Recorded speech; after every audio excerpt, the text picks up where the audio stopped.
This is a tutorial on how to submit a technology work order if you need help with anything regarding technology.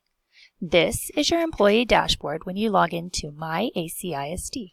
Here at the top, you have some helpful quick reference navigation buttons. Under Work Orders, you can select Technology. Also, if you look on your full menu on the left, you can find it under Request and Tech Work Orders. Here.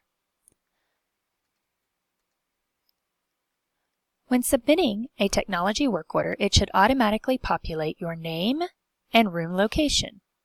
If these items are incorrect or you need to submit this for a fellow staff member who may be unable to log in, you can use the drop menus to change them. Here, here. Here, you select what you are having a problem with. And here, you can describe the problem you are having. If you would like to attach something, you can do it here, such as a screenshot or something else that you are having a problem with. Once you submit the technology work order, you will get an email notification. Also, once a tech has added notes or fixed your problem, you will also get a confirmation email.